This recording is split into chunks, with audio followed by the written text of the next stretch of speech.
Untuk persiapan penanaman bibit, umur bibit 9 sampai 12 bulan, ini tergantung manajemen yang menentukan. 1 atau 2 minggu sebelum tanam, bibit harus diputar atau diputus akarnya. Karena bila diputus mendadak, dimungkinkan akan stres bila pas pada saat penanaman bibit langsung dibawa setelah diputar. Kemudian ada seleksi tahap akhir sesuai dengan standar. Jadi bibit yang dikeluarkan hanya yang terseleksi baik untuk layak ditanam. Kemudian bibit dikelompokkan berdasarkan persilangan atau bebas, seperti yang sudah disampaikan tadi, bisa 100 sampai 200 bibit per kelompok sesuai dengan kapasitas truk. Yang kelima, pengangkatan harus dilakukan secara hati-hati agar tidak terjadi kerusakan bibit. Untuk bibit tua, daunnya dipangkas dengan ketinggian 1 sampai 1,5 meter dari pangkal pelepah, berbentuk kerucut dengan kemiringan 30 sampai 45 derajat. Untuk penumpukan di pinggir jalan, yang penting bibit jangan ditumpuk-tumpuk di polybagnya. Ini adalah bentuk yang salah. Kemudian persiapan pengangkutan bibit. Sebelum bibit diangkat ke lapangan, bibit wajib disiram. Bibit yang baik atau normal sesuai standar seleksi baru diangkut ke dalam truk. Kemudian bibit harus diangkat dalam keadaan berdiri, dan bagian bawah ditopang dengan bahu agar tidak ada guncangan yang tidak perlu terhadap bibit yang akan dibawa keluar. Kemudian saat meletakkan bibit di sisi lubang tanam harus hati-hati menentukan. Kemudian pengecaran bibit di lapangan. Bibit diecer dalam satu kelompok di TPB untuk keperluan 6 baris tanaman sampai rintis tengah, jumlahnya 75 sampai 80 pokok. Dan ini salah satu visualisasi penempatan bibit antara 75 sampai 80 pokok untuk 6 baris. Kemudian bibit diecer dengan lubang tanam. Perhatikan cara mengangkat bibit. Seminimal mungkin terjadi kontak dengan daun batang. Maksudnya pada saat mengangkat ini, tangan sebisa mungkin tidak memegang daun atau batang secara langsung.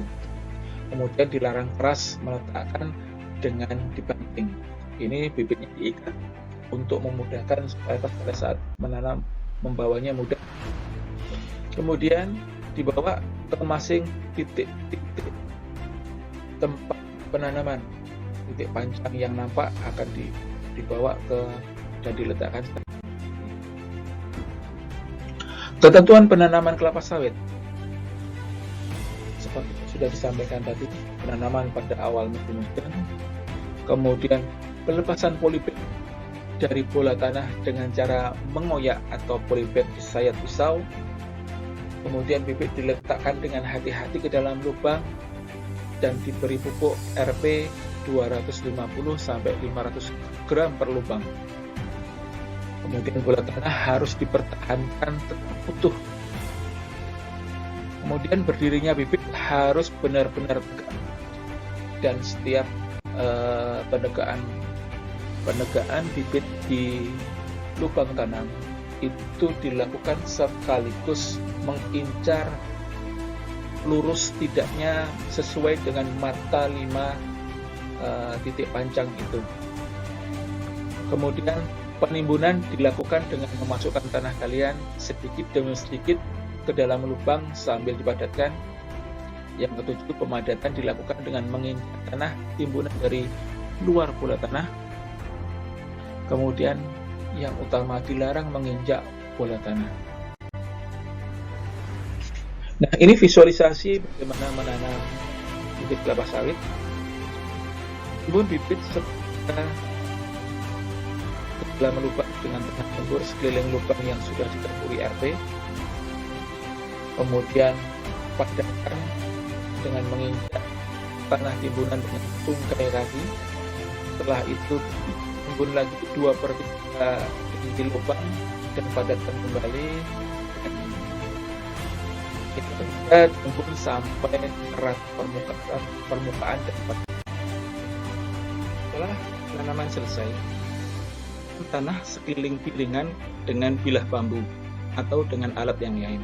Kemudian bentuklah piringan radius 1,5 meter dari pinggir, ditetes dengan atau digaruk menggunakan alat yang biasa digunakan. Kemudian jangan lupa membuka ikatan yang mengikat daun pas pada saat pelaksanaan penanaman untuk memudahkan dalam penanaman. Kemudian ex-polybag dikumpulkan ke dalam untaian kawat, atau pada tempat-tempat tertentu menggunakan panjang, dia mengharuskan polybag bergantung di atas tiang panjang.